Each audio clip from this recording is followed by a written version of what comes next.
Roto Pat joins the show. We are going to have a lot of fun with this one. Pat, we started segment one talking about DeAndre Swift's injury. Now we kind of want to lean on the Jamal Williams impact of that over the last 2 weeks. He's out-touched Swift 35-17 in what's been an impressive Lions ground attack. How high are you on Jamal Williams now going forward with the Swift injury?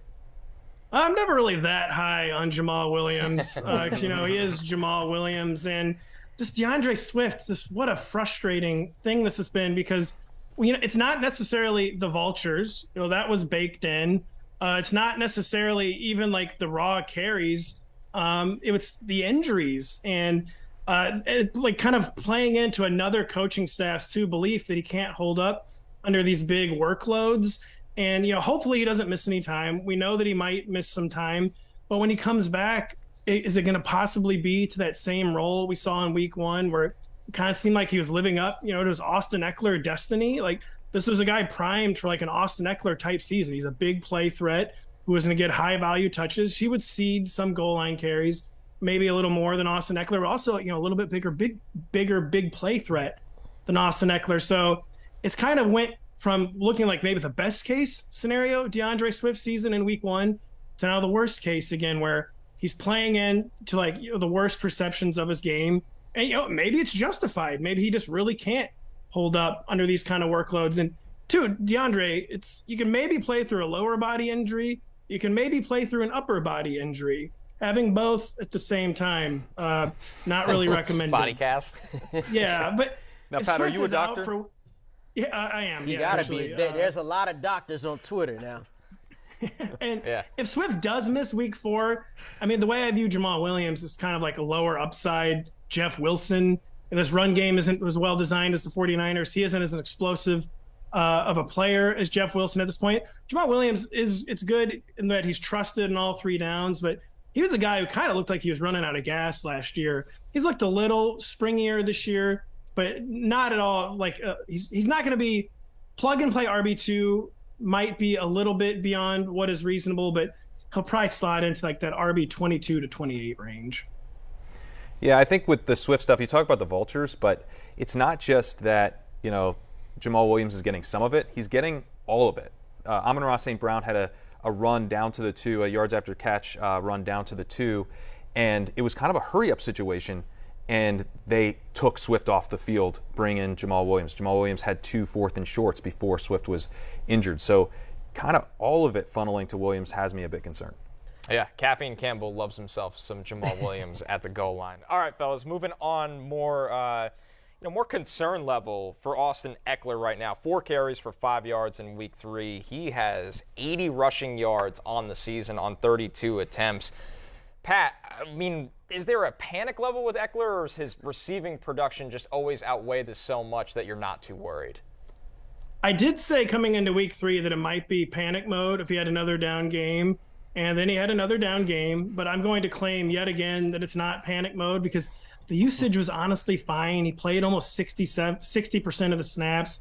He dominated snaps on 3rd and 4th down. I think he handled 2 of the 4 touches inside the 10-yard line. So still nothing really that concerning in the underlying usage. Sony Michel and Josh Kelly aren't exactly applying pressure either. And now a Chargers team, they're 1-2, 2 really tough losses back to back. They're kind of in circle the wagons mode. How do you circle the wagons? You give the ball to your best player. And it just feels more like a slump than like a concern. But I would understand if people are getting a little nervous because that was, especially with the quarterback injured in week 3 against the Jacksonville Jaguars, you expected an even bigger Ekeler workload. You expected fantasy points, and it didn't happen. But Lawrence, are you concerned? Should I be just starting to panic? Should I be crying live on air right now? I'm surprised you not crying yet. This guy got 32 carries for 80 yards. We know he gonna get the receptions, but you got to be able to run it just a little bit. That is 32 carries for 80 yards. No. While Sony Michel, I'll admit that it's a slump. While Sony Michel is not running away with the position, obviously, 5 carries for 22 yards sound like Hall of Fame numbers compared to that. 17 receptions over the past 2 weeks, still dominating the high-value touches. Hopefully the high-value touches end up meaning something in this offense. They didn't really mean a whole lot in a game where you lose 38-10. But I'm trying to still stay patient with Austin Ekeler. All right, speaking of the panic button, that's all it was for Cam Akers in week 1. But now in the last 2 weeks, guys, he's out-carried Daryl Henderson in both games. Henderson saw more goal line snaps, 3 total, than Akers. But the bottom line is Akers is kind of back in the fold here. Pat, I'm not really going to ask you how much you trust him because I think it's hard to trust anybody in this backfield. But what do you make of this split right now? Yeah, Cam Akers week 1 panic mode, that was a different kind of panic mode. That was like you're up in the F-15 and you just hit the eject button after 10 seconds, Yeah. like I'm out. Quit the league. I'm out. Yeah.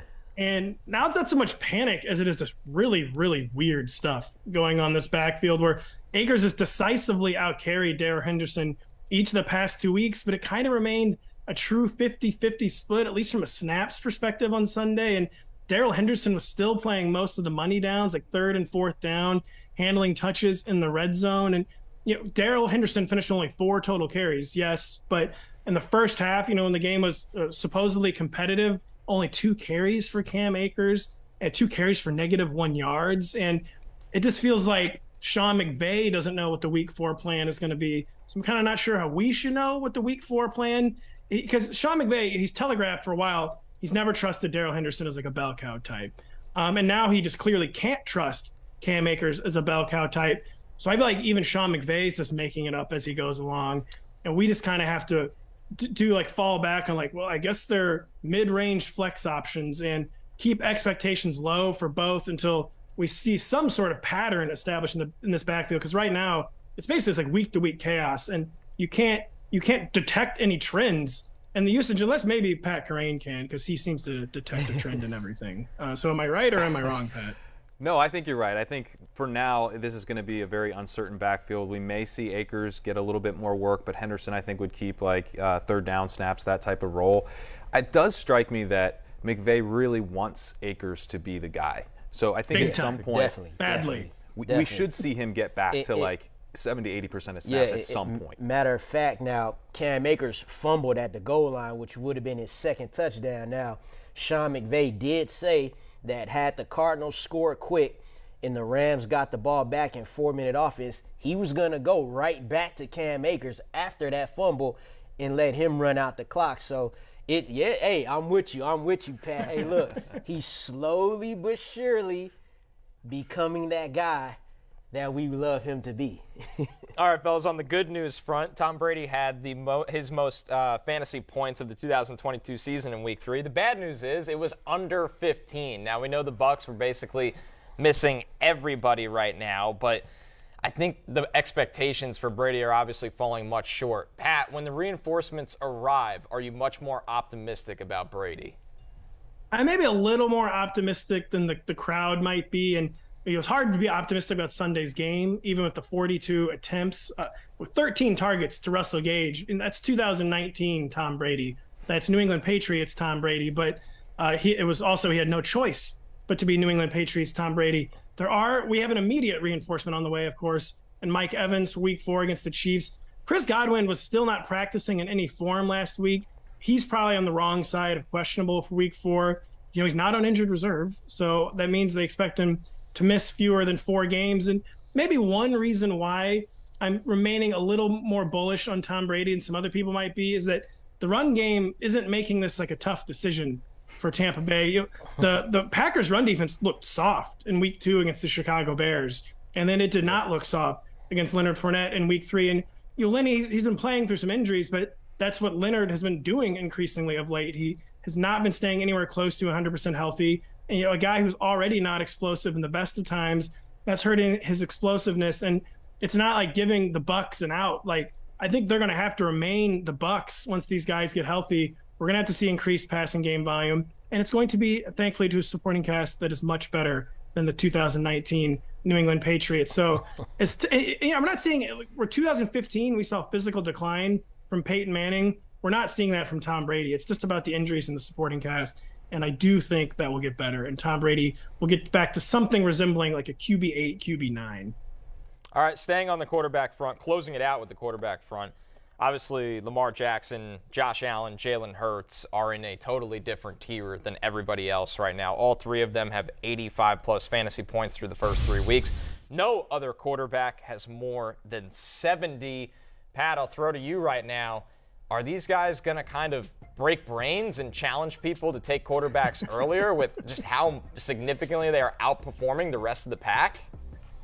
Yeah, they are tiering alone at the top, and thankfully, we're seeing like the dual threat roaring back. After last year, the 1 through 4 QBs were Josh Allen, who is a dual threat, but then Justin Herbert, who's an elite athlete, but isn't really a dual threat. Tom Brady was the QB3 last year. Patrick Mahomes, who should be a part of this tier, but I think is being limited by his supporting cast. They can't figure out what their target delineation should be. And yeah, I just think we're seeing order being restored at quarterback, where last year was a down year for the dual threat for quarterback rushing. This year is like reminding that, yeah, that was just a fluke.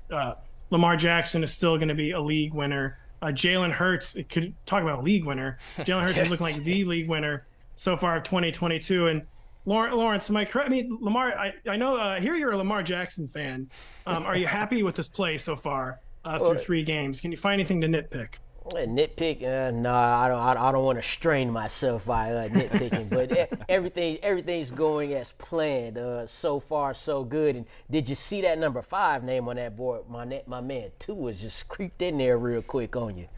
On the Ravens, the Ravens are a pass-first team. They're almost a pass-heavy team right now. So I think that is just super bullish as you look for Lamar the rest of the year. Hey, it's Matthew Berry from NBC Sports and RotoWorld.com. Just want to thank you so much for watching what you just watched, or at least being too lazy to click out of it after the autoplay just kept it going. So either way, thank you so much for just letting it scroll by your screen. And now I'd like to ask you respectfully, okay, please subscribe to the NFL on NBC YouTube channel for the latest NFL news, fantasy headlines from RotoWorld, and betting analysis from NBC Sports Edge.